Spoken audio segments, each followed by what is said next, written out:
ফাহিম ভাই তো আবার সামনে চলে গেছে।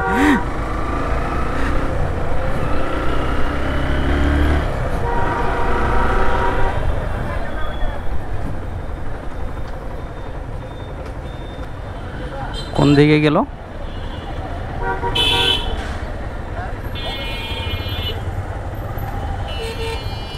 কোন দিকে গেছে?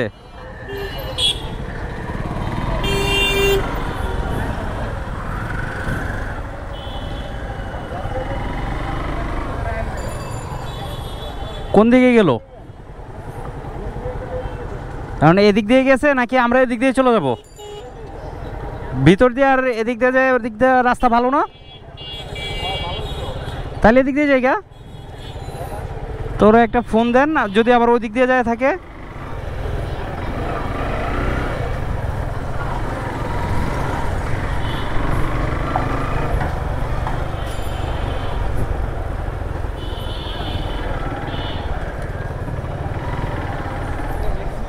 তো ফাহিম ভাই মনে হয় অলরেডি ওই দিক দিয়ে চলে গেছে, ঢুকে গেছে।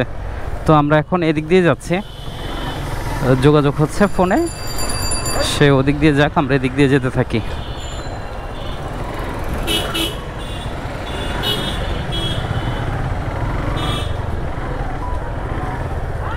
ফোন দিছে?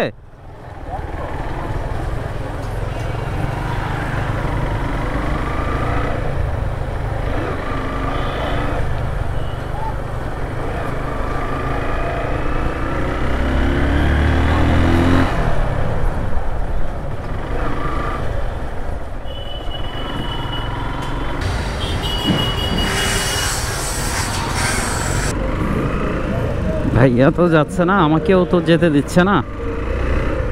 সামনে আবার একটা ট্রাক ঢুকায় রাখছে আমাদের আগে, এখন ওনার জন্য তো যাওয়াও যাবে না। কি করি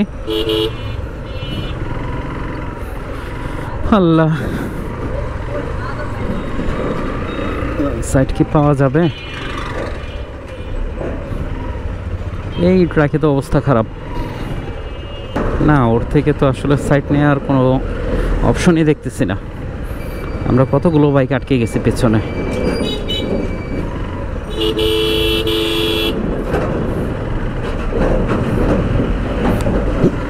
ও নো,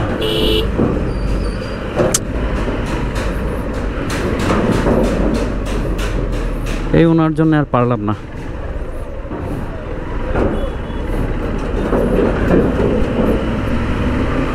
ও তো ফাঁকা পেলে আর স্লো করবে না, ও তো ফাঁকা পেলেই জোরে টান দিবে।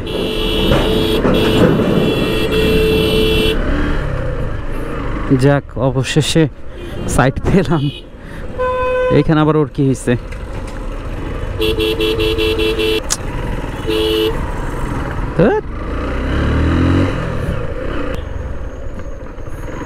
আশিক ভাইও মনে হয় পিছে থেকে হারাই গেছে।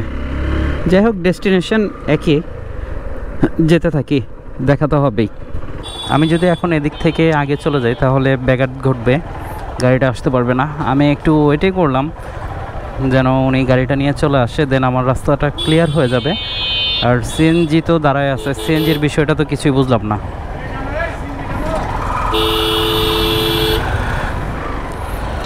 এই শালার লোকাল সিএনজিগুলো আসলে, আর হচ্ছে এই অটোগুলো, এদেরকে নিয়ে যত ঝামেলা, এরা যে কি করে। রাস্তাঘাট হচ্ছে ওদের বাবার।